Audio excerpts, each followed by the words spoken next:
This is 5 on 20 News, where we've got the news of the day and the newscasters are gay. With Luke Goodhart and Sean Madrid, coming to you live from our studio in downtown Tucson. First, the local headlines. An Arizona resident is one of the protesters who was injured during the ongoing Dakota Access pipeline demonstrations. Vanessa Dundon, who resides in White Cone, Arizona, is a member of the Navajo Nation. Last week, North Dakota police fired tear gas canisters and aimed high-powered water cannons at protesters. Dundon says she was hit in the face with one of those canisters. A photo of Dundon's bruised face was circulated online, amplifying anger around the recent violence at Standing Rock. A GoFundMe page was erected for Dundon and has already raised $75,000. The funds will be used to help pay for medical bills. The police have defended the use of the water cannons, claiming that they were putting out fires set by protesters. But last week, they claimed that there were no water cannons. Instead, they referred to the water sprayers as hoses and said those hoses were being used for safety. Protesters have suffered hypothermia from water blasts, and another woman may lose an arm after getting in a clash with police. Water protectors have been camped out for months to oppose the pipeline, which they say will destroy sacred tribal land. Now, North Dakota Governor Jack Dalrymple has ordered the evacuation of the protest camps and said anyone not out by December 5th will be arrested for trespassing. Officials said that free speech zones would be set up to accommodate the protesters. The free speech zones will be 10 by 10 areas surrounded by chicken wire. A University of Arizona professor has biked over 3,000 miles cross-country to investigate complaints against the Affordable Care Act. Professor Paul Gordon rode through rural areas of Michigan, Ohio, Wisconsin, South Dakota, Montana, Idaho, and Washington State to see why the average American is so incensed over the health care bill commonly called Obamacare. Gordon found that many people simply spit back sound bites from Fox News and other conservative news sources when asked for their critique. Much of the information cited was false. That's no surprise to anyone who's ever tuned into Fox News. The professor says that many people expressed anger over having to pay for others' health care. But at the same time, they showed generosity in their everyday lives, such as offering to fix Gordon's tire and offering him meals during the interview. Gordon's observations show a familiar trend in attitudes towards government efforts to help others. We like to help people as long as we see them face to face. Once the recipients become abstract, then we're quick to turn our backs. Gordon found that his interview subjects were angry at having government tell them what to do, and most showed a vast misunderstanding of how our complicated healthcare system actually works. For the record, Gordon isn't crazy about Obamacare himself because he is angry that it relies on the insurance industry. He prefers a single-payer system similar to Canada and the United Kingdom and pretty much every developed nation on Earth. Next up, Gordon is planning a similar ride through rural Canada, where he will ask residents about their opinions on the country's single-payer system. If nothing else, Gordon will be in great shape by the end of his project and won't need to rely on our insane healthcare system. Maybe rural Obamacare interviewing will become the new fitness trend. An environmentally friendly fuel company is building a new warehouse in Tucson. Arizona Petroleum Products makes diesel exhaust fluid that reduces emissions from delivery trucks and other vehicles running on diesel. The company will construct a new facility at 1051 South Cherry Avenue. The Tucson location will ensure that the fluid won't need to be transported from other parts of the state, which increases the very emissions they seek to reduce. The company's product specializes in what is known as selective catalytic reduction. This is where a spray is added to a vehicle's exhaust system to control harmful nitrous oxide emissions. The fluid also improves the vehicle's fuel economy and ensures that they meet strict federal clean air standards. APP has already installed tanks for blending and will be ready to operate sometime in 2017. The company now employs 15 people and is looking to add 5 additional jobs. A group of dog owners in the Oracle neighborhood of Tucson believe that their dogs may have been poisoned. 4 dogs from different households have fallen ill over the past month, with the dogs suffering seizures and foaming of the mouth. 12 birds were also found dead outside homes in the same neighborhood. While the mystery is unsolved, police have issued a photo of the prime suspect, who goes by the name of Alistair Catley. Mr. Catley is now on the run. If you have any information as to the whereabouts of this criminal, shine a laser pointer at the ground in a circle. Now, in international and national news. Donald Trump is already taking credit for keeping jobs in the U.S. as he promised to during his campaign for president. Carrier, a company owned by United Technologies, a defense contractor, said that they will keep their plant operating in Indiana. Carrier had planned to move their plant to Mexico, bringing with it over 1,000 American jobs. United Technologies already collects $5.6 billion in government contracts, about 10% of its revenue. The U.S. government also gives the company $1.5 billion for research and will now be giving even more. The company said it would receive so-called inducements to stay, which is code for subsidies. Upon the announcement, Trump was heralded as a hero on social media and through his personal mouthpiece, Breitbart News. But what some failed to see is that Trump effectively set up the first legal mechanism for bribery. Scott Lincecum, a trade attorney at the libertarian Cato Institute, criticized the move, saying that taxpayers involuntarily bought an ineffective AC factory. Justin Wolfers, a professor at the University of Michigan, raised troubling questions about Trump's gift to defense. He said that it set a precedent where any company can now threaten to move to Mexico and expect that the government will provide incentives. You know, it's these lazy people that leech off the government and expect a handout that are the problem. It's time to drain the swamp. Oh, wait. The Apprentice Presidential Edition was back in full swing yesterday. It's not yet confirmed, but it appears that Trump has chosen Stephen Turner Menichin as his Treasury Secretary. Menichin is a Yale-educated, former Goldman Sachs employee who is the son of another former Goldman Sachs guy. His name has often befuddled newsreaders, maybe because it looks like Munchkin. And maybe this is Trump's way of thickening the swamp before he drains it, because that's pretty much the only explanation as to why he would choose Munchkin. As Treasury Secretary, Menichin will dictate fiscal policy and be one of the most powerful men in the world. His qualifications? He produced Mad Max, Fury Road, as well as Avatar. Menichin has no government or policy experience and has chiefly served as a Hollywood financer and hedge fund manager. His other qualification is that he was able to raise a ton of money for Trump's campaign.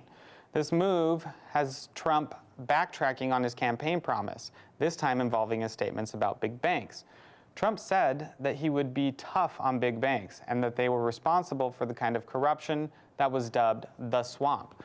The only thing that would make the swamp any murkier at this point would be if Trump appointed Jared from Subway as the Attorney General. But the real winner last night wasn't Menichin, but rather former Massachusetts Governor Mitt Romney. Romney was wined and dined by the president-elect in an event that produced what has to be the best photo of the year. Romney's face echoes what all of us have felt since Donald Trump was elected. After the dinner, Romney, who previously dubbed Trump a fraud, said that the orange creamsicle in chief can lead us to a better future. Romney added that this better future involves him getting fat government contracts. The saddest part of this is that if Romney doesn't get the Secretary of State position he seeks, then the closest he'll ever get to the White House is eating a porterhouse across from the most incompetent president of all time. Hunter S. Thompson may not be alive anymore, but his presence lives on in literature, journalism, film, and soon cannabis too. Fans of the Gonzo will soon be able to get high just like Hunter S. Thompson did, according to his widow, Anita Thompson. Anita has struck a deal with the Gonzo Trust, a corporation established by the writer before his death in 2005. The agreement grants her ownership rights to Hunter S. Thompson's likeness, as well as occupancy rights to his farm property in Colorado, while giving up her rights to his book proceeds. With marijuana becoming legalized in more states, there has been an increase in interest of reanimating his own personal strain of pot. In a Facebook post, Anita stated that, quote, "I have found a legal method to extract the DNA from Hunter's personal marijuana and hashish that I saved for 12 to 15 years. She is now in talks with a cannabis company to turn that DNA into fresh-grown weed. While smoking 15-year-old zombie weed may not sound appealing to all, we have a feeling that if Hunter S. Thompson were here, he would be very proud of his little soon-to-be drug lord."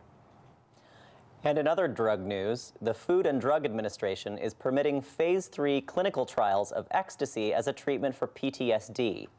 These trials would be the final step before ecstasy could be a prescription drug. The trials so far have focused on people suffering from PTSD who had not responded to traditional prescription drugs or psychotherapy. One study found that after 3 doses of MDMA, the patients reported an average of 56% decrease in severity of symptoms. By the end of the study, about 2/3 of the patients no longer met the criteria for having PTSD. The researchers are so impressed with the results of the studies that they have applied for a breakthrough therapy status with the FDA, which would put the approval process on a fast track. If approved, the drug could be available as early as 2021. These recent developments have ravers across the country already scrambling to find a new, illegal, and less mainstream drug to party with. Make note that we were the first to predict the great whippet shortage of 2021. Tennessee wildfires have claimed another 3 lives, raising a total death toll to 7. On Monday, tourists and residents fled the resort towns of Gatlinburg and Pigeon Forge as flames tore through the Great Smoky Mountains. On Tuesday, the devastation of one of the country's most visited national parks came into focus. While Dolly Parton reported via Facebook that Dollywood was spared along with the insane attractions of Pigeon Forge, the area outside of Gatlinburg was said to look like the apocalypse by a fire lieutenant. It is still unclear what sparked the initial fire, but very heavy winds seem to have exacerbated embers on Chimney Tops Trail near Gatlinburg. The Great Smoky Mountains Park Superintendent Cassius Cash, no, we did not make that name up, said, quote, "I've participated in many fires, but none that could have prepared me for this." And a Chapecoense airliner has crashed into the mountains of Colombia near Medellin. On a recently released recording, a pilot can be heard requesting permission to land due to, quote, "total electric failure and lack of fuel." The plane was carrying most of Brazil's Chapecoense football team, along with 20 journalists. Colombian military sources had told the AFP agency, quote, "It is very suspicious that despite the impact, there was no explosion. That reinforces the theory of the lack of fuel," end quote. Reports say that just 6 of the 77 people on board the plane survived. One of the survivors, flight technician Erwin Tumiri, said that he was still alive because he followed safety instructions. He said many passengers stood up and started shouting instead of assuming the brace position as he did. Investigators have yet to announce any single cause for the crash, and a full analysis is expected to take months. This was Luke Goodhart and Sean Madrid for 5 on 20 News. Next up, Sophie Gibson-Rush tells us what's what with local music this week.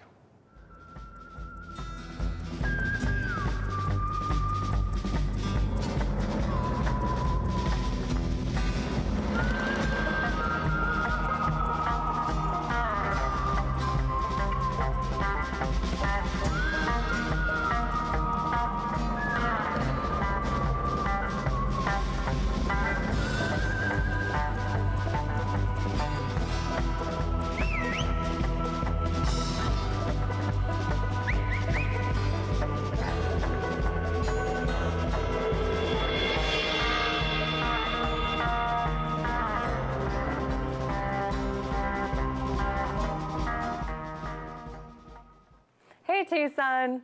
I'm Sophie Gibson-Rush from KXCI, here to share some harebrained thoughts and recommendations regarding our illustrious local music scene. So a couple of nights ago, I was listening to the Resonars album, Crummy Desert Sound. I love the Resonars, and I'm going to talk more about them and the show they're playing tonight later on in the segment. It was the title that got me thinking. Crummy Desert Sound. And I realized that on this show, I say those words a lot. Desert sound, desert vibe, desert rock. And I say them usually when I don't know what else to say, when the classification is elusive, or when I'm honestly too lazy to accurately describe a group's sound. What does desert sound even mean? The scene uses it all the time, the nation uses it to describe this scene, and I use it, but it seems to me that desert rock remains largely undefined. Karima Walker, Tsitsa, the Resonars, Mute Swan, and Naeem Amour, How Gelb have all been classified as desert rock, either by their own publicity or by some other article or media. If these radically different musicians can all comfortably fit under the categorization, then I'm starting to think that the categorization has little to do with the music and more to do with the excellent collection of Western shirts between all these people. The desert is trendy. Check the Yves Saint Laurent winter runways, the New York Times articles on neon and mid-century modern, and the influx of evacuees from Brooklyn and Portland. But using a classification because there's a trendy aesthetic that goes along with it is completely reductive. Does this classification limit us as a growing music scene? We don't say Pacific Northwest sound or New York City sound. Sense of place and art that comes from that place are inextricable. We draw inspiration from our environment. I have no argument there. But musicians from Tucson are interpreting their environment through a multitude of different voices and styles. The desert can be conveyed as accurately through mambo as it can through goth pop. Geography and genre are further apart than you think. And the phrase desert rock is meaningless. With all that said, the musicians who have adopted that descriptor for themselves are, of course, entitled to do so. Hal Gelb has been making music in Tucson since the 70s. Matt Rendon of the Resonars since the early 90s. Who am I to question their identity? So, as I said before, the Resonars are one of my favorite bands, and they're having a big week. Tonight, they play with the excellent psych pop band from Austin, Telenovela. This show is at Congress, and it's free, and I'm stoked. Then on Friday, Burger Records will release the complete Resonars, which consists of all 7 albums, all the EPs, and will end up being 126 songs total, 45 of them previously unreleased. There's so much music here, it'll be hard to know where to start. I began listening to the Resonars when Matt Milliner recommended Side A, which is an 18-minute long kaleidoscopic pop dream that left me feeling completely emotionally satisfied. Songs that affect me like this are once in a blue moon. You could start there, or you could listen to any track off of the Best of the Resonars collection. Speaking of 18-minute songs, or longer, a lot longer, this Friday, December 2nd, the Tucson Symphony brings you Beer, Brats, and Beethoven. This takes place at the Tucson Music Hall. Dragoon, Brews, and Brats will be available starting at 5. Then at 7:30, the party moves inside for an all-Beethoven program featuring Symphonies 1 and 2 and the Coriolan Overture. These symphonies are early Beethoven, which means they're still in the style of the classical era rather than his later stuff, which is bigger, more lush, more romantic era. Beethoven's early work is also completely derivative of his heroes, Mozart and Haydn, and you can hear their influence all over these symphonies. We're all copying someone, right? Here's one thing that makes it good old Ludwig van. The 4th movement of the 2nd Symphony, the Allegro molto, opens with a riff that sounds like a hiccup or flatulence. According to musicologist Robert Greenberg, Beethoven's gastric problems, particularly in times of great stress, like the fall of 1802, were legendary. It has been understood that almost since the day of its premiere, that is what the symphony is all about. Next, we'll find out that the Moonlight Sonata is about salmonella poisoning. Sorry if I ruined the beer and brat party for anyone, but this program is dynamite, so try to bask in the classical mastery of sound rather than thinking of Beethoven's toilet adventures. Also on Friday, Katie Haverly and the Aviary, House of Stairs, and Birds and Arrows perform at the Flycatcher. I got to interview Katie, Ben, Derek, and Julius Monday night on Locals Only, and I was blown away by the talent, but also the nitty-gritty skill of each and every musician in this band. The session will be up on Creative Tucson soon, so check it out. House of Stairs is from Phoenix and features Holly Pyle, a remarkable jazz vocalist. And married pair Andrea and Pete Connolly make up the duo Birds and Arrows. And beyond being 2 of the kindest people on earth, they make music with enough earnestness and sincerity to challenge the bluff of any cool, detached concert goer. Originally from Durham, North Carolina, they're a recent and much appreciated addition to the Tucson soundscape. If you're a musician or just a concerned citizen and there's something you'd like me to take a listen to and potentially feature, please feel free to email me anytime. It's gibsonrushmusic@gmail.com or find me on Facebook. Be good out there, Tucson. Stay warm and consider adopting a stray cat or two for the winter. I'll see you next week.